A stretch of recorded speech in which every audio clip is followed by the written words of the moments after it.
Aneh. Di tahun 2023 sudah ada mobil listrik, sudah ada yang wisata keluar angkasa, ada satelit, ada sistem GPS, sudah ada drone yang bertebangan. Bahkan satu-satu memegang alat yang cukup canggih, yaitu smartphone yang fungsinya saja sudah bukan phone lagi. Bisa dipakai nonton, main game, ngedit, belanja, bla bla bla bla. Tapi masih ada aja orang-orang feodal di sekitar kita yang jauh kehidupannya dari kenyataan pada zaman yang berkembang terlalu cepat ini. Masalahnya bukan hanya ketinggalan satu generasi atau dua generasi saja. Masih ada yang cara hidup, pola pikirnya itu ketinggalan di zaman kerajaan kuno. Padahal dia sendiri nggak ngalamin hidup di masa itu. Apa sih maksud dari istilah orang feodal itu? Feodalisme itu adalah sistem sosial politik pada masa dulu di abad pertengahan. Istilah feodalnya itu dipinjam dari situ untuk mendeskripsikan orang-orang yang gagal move on pada sistem tata cara dan pola pikir yang sudah jauh berkembang di zaman sekarang. Oh, gitu. Emang kayak gimana sih sistem feodal itu? Jadi, di zaman baheula, para penguasa, para elit, atau kaum bangsawan yang punya kuasa mengendalikan masyarakat. Itu seringnya menggunakan mitos-mitos, kepercayaan yang dilebay-lebayin lah, membuat masyarakat percaya dan tunduk karena mempercayai hal-hal yang sebenarnya kalau kita pikir di zaman sekarang itu nggak masuk akal. Contoh, raja zaman dulu itu kebanyakan mengklaim dirinya adalah titisan dewa. Makanya dia berhak memimpin manusia lainnya karena dia bukan manusia biasa. Sebenarnya jauh sebelum di masa itu, yang jadi pemimpin itu ditentukan lewat sistem superioritas, di mana yang paling kuat, pintar, mampu diandalkan yang dipilih atau diikuti manusia lainnya sebagai pemimpin. Istilah dewa atau entitas yang memiliki kuasa di luar dari kemampuan manusia pada zaman itu dipercaya timbul dari persepsi kita untuk menjelaskan fenomena yang terjadi yang pada masanya ada di luar nalar manusia pada saat itu. Seperti terjadinya hujan, kenapa tanaman bisa tumbuh di tanah? Ada bencana alam yang terjadi, ada kematian. Dari situ manusia mulai sadar dan berpikir sepertinya ada sesuatu yang asing, yang tidak terjelaskan, yang membuat ini semua akhirnya dapat terjadi. Pemikiran ini menjawab semua pertanyaan yang di waktu itu sulit terjelaskan oleh akal manusia. Kan saat itu, nafas aja belum tahu yang dihirup itu oksigen. Contohnya, bahkan namanya oksigen aja belum ada. Kalau gitu, sejak kapan legitimasi titisan dewa, darah biru itu menjadi populer dan merubah superioritas itu ditentukan lewat faktor titisan, keturunan, atau kepercayaan itu tadi? Jadi, di peradaban awal-awal, kalau belajar lewat catatan sejarah yang ada, itu biasanya selalu ada cerita bahwa ada manusia yang mendapatkan petunjuk utusan Tuhan, entah disebut sebagai nabi atau orang suci, yang dipercayai oleh masyarakat di kala itu, yang memimpin orang-orang dari yang tidak beradab jadi masyarakat yang tahu adab dan hidupnya nggak sembarangan kayak binatang. Tapi berabad-abad setelah itu, yang namanya nabi, orang suci yang mewakili Tuhan ini kan hidupnya itu jauh dari keduniawian. Kepemimpinannya juga terlalu bergantung dengan suara-suara atau petunjuk dari Tuhan. yang terkadang petunjuk itu kan gak selalu turun saat itu juga.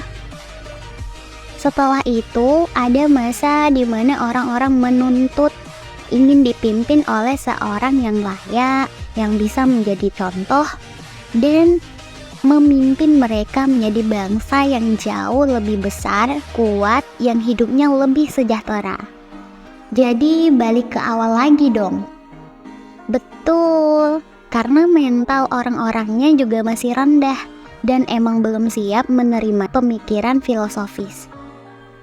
Memang masih kuat-kuatan, gigi ganti gigi, makan minum beranak pinak, ya masih di seputar situ-situ aja. Nah, ada kan orang yang di zaman sekarang masih di situ-situ aja hidupnya. Dengar kata ilmuwan, penelitian, perhitungan, itu alergi.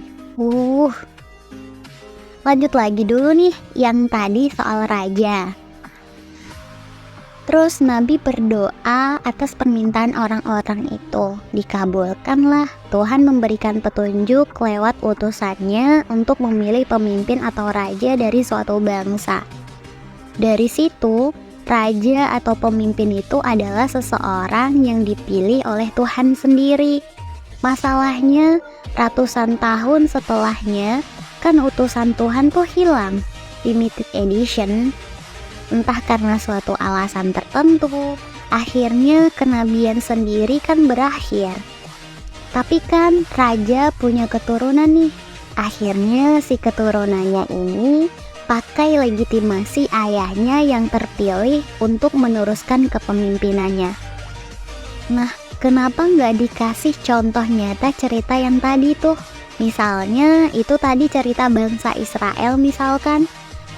Karena nggak cuma muncul lewat cerita bangsa Israel, yang akar sejarah peradaban dimulai dari Mesopotamia kuno. Di bangsa lain pun terjadi, yang kurang lebih ceritanya mirip-mirip. Cerita Bani Israel dalam Taurat itu malah tergolong baru di masa itu. Di zaman bahelanya lagi, udah ada cerita-cerita dewa turun, memperanakan keturunan, dan dikenal dengan istilah demi-human, atau setengah dewa, setengah manusia. Jadi legitimasi deh untuk dapat memimpin manusia lain. Itu semua cerita singkatnya aja, untuk memahami dari mana datangnya konsep feodal ini berasal. Tapi abad sudah berganti abad. Masih ada aja, masih banyak lagi orang-orang bermental feodal yang ingin membangun dinasti dengan legitimasi keturunan bukan kemampuan. Cara orang ngajar etika dengan tahayul seperti misal, jangan gunting kuku malam-malam nanti kukunya jadi kunang-kunang. Atau jangan berdiri di depan pintu pamali.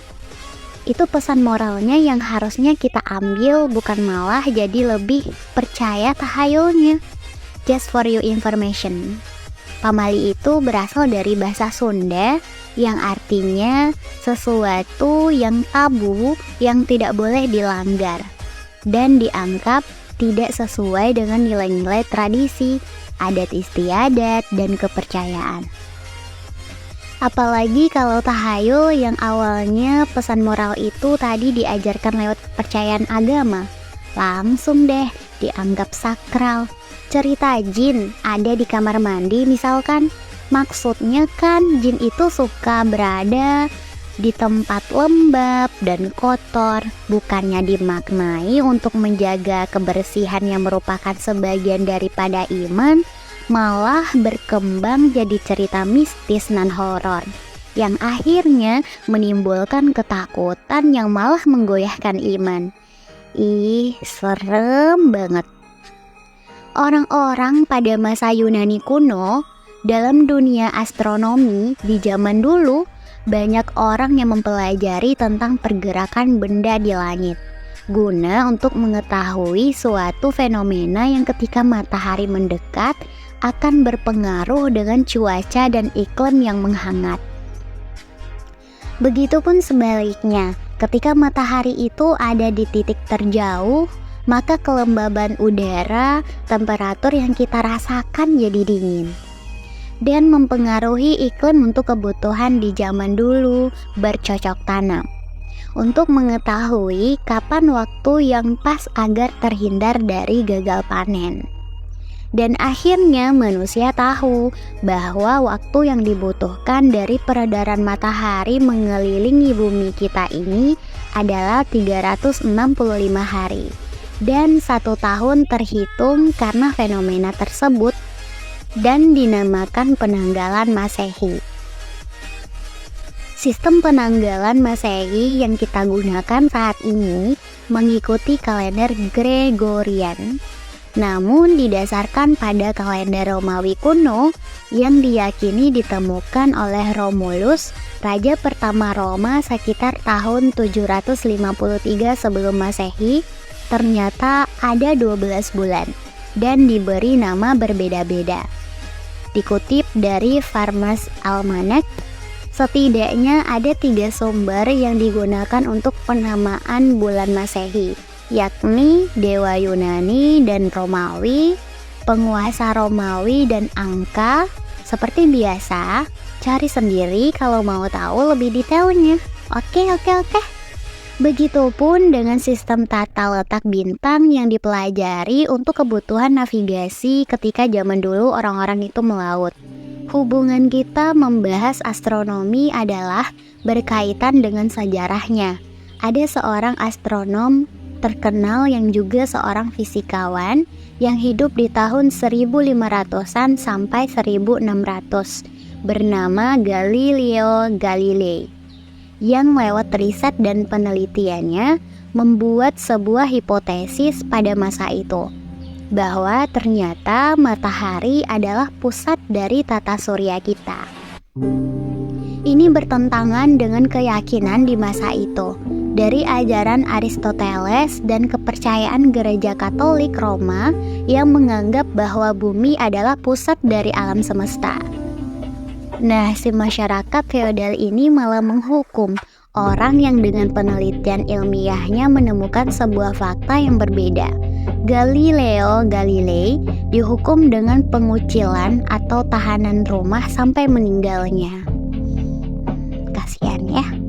Baru pada tahun 1992, Paus Yohanes Paulus II menyatakan secara resmi bahwa keputusan penghukuman itu salah. Dan dalam pidato 21 Desember 2008, Paus Benediktus XVI menyatakan bahwa Gereja Katolik Roma merehabilitasi namanya sebagai ilmuwan. Hal seperti itu sering juga terjadi di masa yang katanya sudah modern ini. Kan aneh, kan? Karena berbeda, gak ngerti, dianggap salah. Bukannya dikaji dulu, main menyimpulkan, tangkap larang hukum. Seperti banyak kasus-kasus yang biasa terjadi di negara Wakanda dan Konoha. Makanya, kalau ada inovasi dan penemuan terbaru, hampir bisa dipastikan berasal dari negara lain. Di saat para saintis di dunia saat ini berdebat tentang perubahan iklim, sibuk riset menemukan sumber energi baru yang lebih efisien, kita malah berdebat apa delik hukumnya menggalungkan bendera ke leher anjing peliharaan. Dan kasus-kasus bodoh viral lainnya. Pertanyaannya, mau sampai kapan?